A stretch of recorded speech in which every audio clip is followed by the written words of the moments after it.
halkani waa golo geel oo ku yaala duleedka magaalada Cadaado geela inta badan halkan lagu hayo waxa iska leh dad ganacsato ah kuwaas oo ku kala nool gudaha iyo dibadda dalka waayihii dambe waxa soo badanayay dadka Soomaaliyeed ee maal gashanaya geela waxaana wax badan iska bedelay habka loo dhaqi jiray geela Soomaaliyeed muuqaalkan ayaan kugu soo gudbin doonaa hab nololeedka geela ee casriga cusub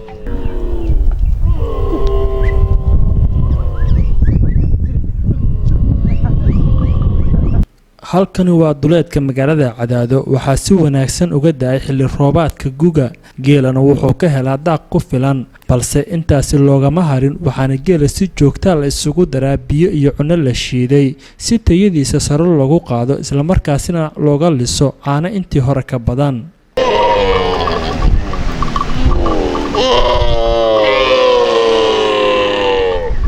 Cabdirashiid Cismaan Xalana waxa uu ka mid yahay dadka geela wax kale wuxuu sheegay in geelan uu yahay mid ay sukansadeen dad Soomaaliyeed oo ku nool magaalooyinka wuxuuna tilmaamay in geela haatan uu ku jiro xilli wanaagsan Cabdirashiid Cismaan Xalana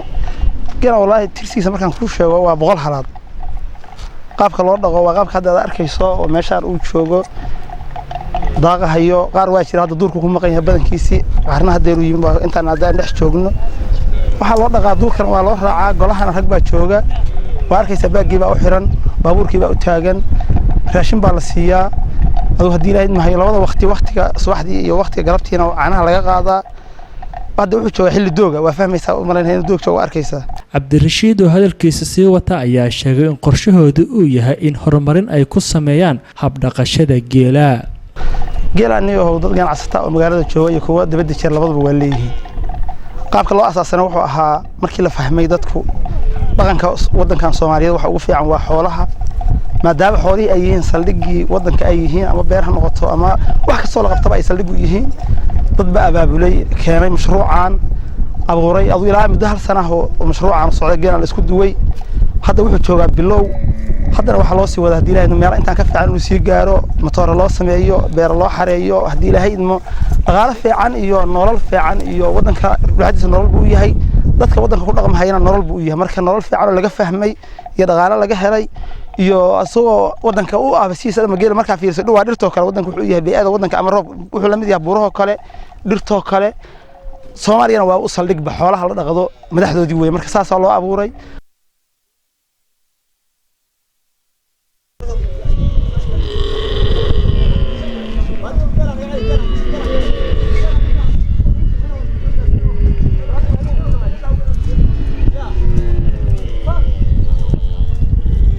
Cabdi Daahir Muuse waxa uu halkan u yimid inuu geela soo fiirsho qaab dhaqashadiisa iyo sida uu u nool yahay wuxuuna dadka ku dhiirigelinayaa inay maal gashtaan geela maadaama uu leeyahay faa'iidooyin fara badan Rahmaan waa Cabdi Daahir Muuse waxaan halkan u nimid in aan soo fiirino geela meelahan jooga si aan fakar uga baxno dadka dib ugu soo laabtay dalka oo maalgelinta ku samaystay xoolaha si aan u dhiirigelino una tusno kuwa maqan si ay ugu daydaan kuwa hadda xoolaha loo markii hore tabac ahaa hadda se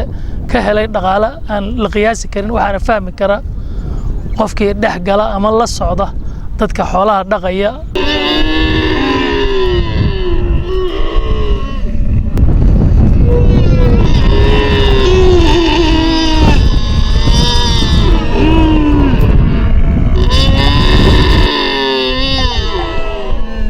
dad badan oo Soomaaliyeed ayaa waayihii dambe si wanaagsan u maalgashtay geela maadaama dadka Soomaaliyeed ay fahmeen